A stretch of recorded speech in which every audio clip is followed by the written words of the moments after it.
Em Derry, no estado do Maine, o verão de 1958 foi pesado, marcado por um medo que dava para sentir no ar.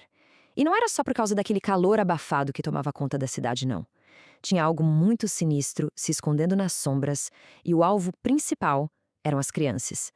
Hoje a gente vai mergulhar fundo em uma dessas histórias. Essa frase já arrepia, né? Ela dá o tom exato do que a gente vai analisar aqui. Porque em Derry, nem toda história tem um final. Algumas vítimas, como a gente vai ver, são simplesmente engolidas pela escuridão da cidade. E o que fica para trás é só o eco do desaparecimento delas. E vamos focar no caso específico, a história de Edward Corcoran, um garoto de 10 anos. É uma tragédia que mostra duas faces do horror: a brutalidade que o ser humano é capaz de cometer e uma maldade muito, muito mais antiga. Para a gente entender de verdade o que aconteceu com Ed Corcoran, vamos começar pelo que todo mundo ficou sabendo na época. A versão pública da história, aquela que saiu nas manchetes do jornal da cidade. A notícia de que o Edward Corcoran, o Eddie, tinha sumido só apareceu no jornal no dia 21 de junho, ou seja, 2 dias depois que ele foi visto pela última vez. Agora, imagina só, a cidade já estava em pânico por causa de uma onda de assassinatos de crianças. A demora dos pais para avisar a polícia foi o primeiro grande sinal de que tinha alguma coisa terrivelmente errada ali. O caso, que no início parecia só mais um desaparecimento, logo começou a revelar uma escuridão muito mais profunda. E o foco da investigação mudou completamente. Saiu das ruas e foi direto para dentro da casa da família Corcoran. E a investigação, olha, avançou numa velocidade impressionante. Em questão de dias, ninguém mais estava falando de um menino desaparecido. O assunto era a solução de um assassinato. A exumação do corpo do Dorsey, o irmãozinho do Ed, levou direto para a prisão do padrasto, o Richard Macklin. Um mês depois, ele confessou o crime. Mas e o Ed? Sobre ele, o silêncio era total. O depoimento da professora do Ed, a Henrietta Dumont, revela o verdadeiro inferno que era a vida daquele menino. Ela descreveu um garoto que vivia machucado, sempre com marcas, uma vítima constante de abuso brutal. Ela disse que até tentou fazer alguma coisa, mas foi calada pela burocracia da escola, que tinha medo de assombrar o orçamento. É uma confissão dolorosa de como o sistema falhou com o Ed muito antes dele sumir. Esse slide aqui coloca a mentira e a verdade lado a lado. De um lado, a desculpa do Macklin, ele caiu da escada. Do outro, o relatório do legista, que escancarou a realidade terrível. O Dorsey Corcoran, de só 4 aninhos, foi espancado até a morte com um objeto pesado, provavelmente um martelo. E foi lá no tribunal, sob pressão, que o Macklin finalmente desabou e confessou, revelando as últimas e devastadoras palavras do enteado. Um menininho de 4 anos, nos seus últimos momentos de vida, pedindo desculpas e dizendo que amava o homem que o estava matando. É um vislumbre da profundidade da monstruosidade desse cara. Então, pronto. O monstro foi pego. A justiça para o pequeno Dorsey, de certa forma, foi feita. Richard Macklin foi para a prisão. E Derry pôde respirar um pouco mais aliviada, achando que um assassino de crianças estava fora de circulação. O problema é que o monstro que matou o Dorsey não foi o mesmo que pegou o Ed. Toda essa história pública, a investigação da polícia, o drama do tribunal, tudo isso, na verdade, foi um desvio, porque a verdadeira história do Ed Corcoran não aconteceu num tribunal, aconteceu na escuridão, à beira da água. A pergunta que o jornal de Derry fez durante anos, onde está Edward Corcoran, continua no ar. Se o Macklin, esse monstro humano, estava focado na própria crueldade e nas suas mentiras, quem ou o que foi responsável pelo desaparecimento do Ed?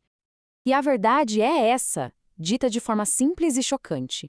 Richard Macklin, com toda a sua brutalidade, sendo um assassino condenado e tudo mais, era inocente desse crime específico. Ele não fazia a menor ideia de onde o Ed estava, porque simplesmente não foi ele quem o levou. A verdadeira história do Ed é muito mais solitária, muito mais aterrorizante. Ela acontece toda na noite em que ele desapareceu, num lugar onde ele foi procurar um refúgio do horror que vivia em casa, só para encontrar um horror infinitamente mais antigo e faminto. Com medo de encarar a fúria do padrasto por causa de umas notas ruins, o Ed buscou refúgio na beira do canal. Mal sabia ele que estava trocando um monstro por outro, um que era infinitamente pior. O terror começa com um simples toque, vindo de dentro da água. Na hora, o Ed pensa que é uma brincadeira de mau gosto, sabe? Coisa dos garotos mais velhos. A realidade, no entanto, era um pesadelo que ele nunca, jamais, poderia ter imaginado. Quando ele olha para baixo, ele vê o irmão mais novo, o Dorsey. Mas não era o Dorsey de que ele se lembrava. Esse era o Dorsey do caixão, com a roupinha do enterro toda rasgada e encharcada, a cabeça deformada pelos golpes do martelo, sorrindo para ele da escuridão. Um cadáver reanimado, podre.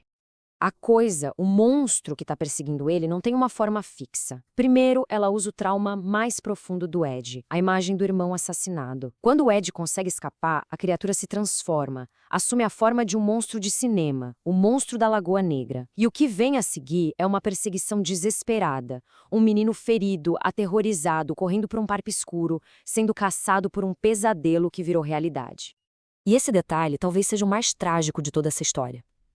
No momento final, enquanto o monstro segurava, a mente de criança do Ed ainda tentava achar uma explicação lógica. Ele estava procurando um zíper. Ele achava que aquilo tinha que ser um homem numa fantasia, porque a outra opção era simplesmente impossível de aceitar. Suas mãos só pararam de procurar quando a coisa arrancou a cabeça dele. A morte do Ed Corcoran não foi um evento isolado, que aconteceu no vácuo. Embora ninguém tenha ouvido os gritos dele, sua morte mandou ondas de choque, ecos que foram sentidos por outras crianças. Crianças que, muito em breve, teriam seu próprio encontro com o mal de Derry. No exato momento em que a vida do Ed acabou, 7 crianças espalhadas por Derry, cada uma vivendo sua vida, pararam o que estavam fazendo. Elas olharam para cima como se tivessem ouvido um som muito fraco, muito distante. Elas não sabiam o que era, mas todas sentiram. Foi a primeira conexão, ainda que inconsciente, do que viria a ser o Clube dos Otários. E um desses 7, um garoto chamado Mike Hanlon, acorda depois de ter tido pesadelos terríveis.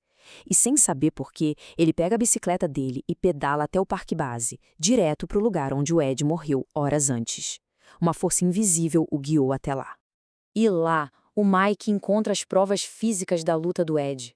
O canivete com as iniciais dele, as marcas na grama de onde o corpo foi arrastado, as manchas de sangue. E o mais arrepiante de tudo, uma sensação esmagadora de que algo horrível aconteceu ali. E de que ele não está sozinho. Ele sente a presença da coisa observando, da escuridão. A cidade de Derry prendeu um monstro, sim, mas o verdadeiro monstro, o predador que se alimenta do medo e das crianças da cidade, continuava livre. A história de Ed Corcoran foi uma tragédia dentro de outra, um desaparecimento que a polícia jamais conseguiria resolver, porque a causa estava além de qualquer compreensão humana. E a questão que fica é, com esse mal ainda solta, quem seria o próximo a desaparecer na escuridão de Derry?